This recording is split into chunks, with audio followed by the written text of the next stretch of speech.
Playing the hand you've been dealt. The fates guide him who will, him who won't, they drag. The ancient Greeks said that. Play the cards you've been dealt with impeccability.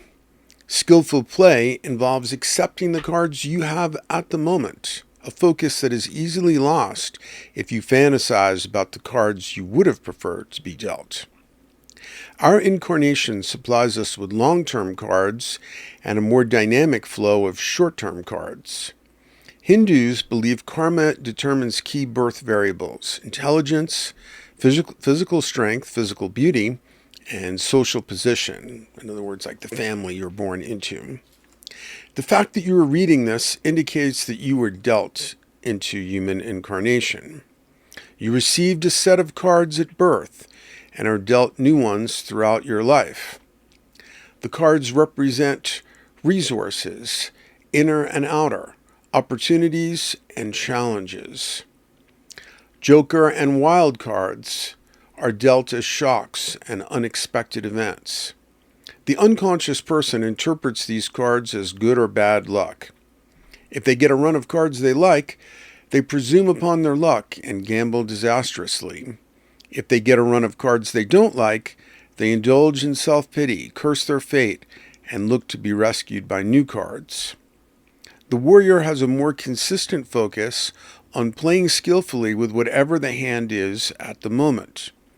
A warrior with a capital W seeks to play the present hand to promote core values such as developing greater awareness and service to others. And by the way, the essential difference between a warrior with a capital W and a lowercase w, from my perspective, is that the higher case warrior is one who serves transpersonal aims, and the warrior with the lowercase w does not, and therefore, or if it's transpersonal, it's totally corrupt, like, a very efficient commander of a panzer division, but who serves Nazi Germany.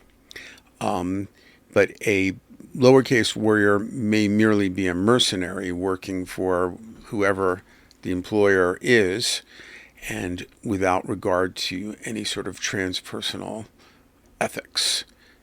They may just be looking out for number one and so forth. Depending on how this card occurs in your reading, it may also be a message about your relationship with the oracle. In other words, in this case, the Zap Oracle.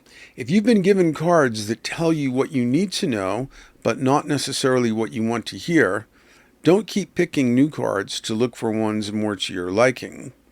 If you already know the answer, don't abuse your relationship with the oracle by seeking repeated confirmations.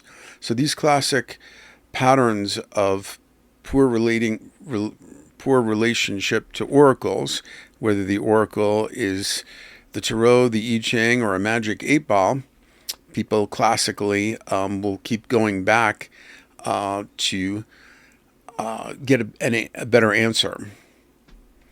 And so even the ancient commentaries of the I Ching recognize this human foible.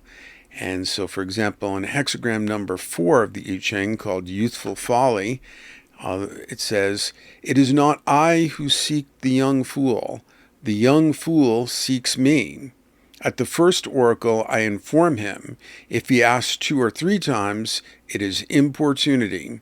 If he importunes, I give him no information."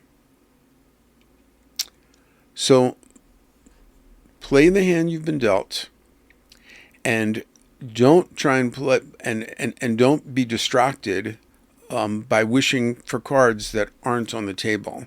I Ching scholar Carol Anthony compares this to waiting on your side of the tennis net, expecting the ball to come across in a certain way, or wishing it would come across in a particular way, and then you're just not ready for the way the ball actually comes across.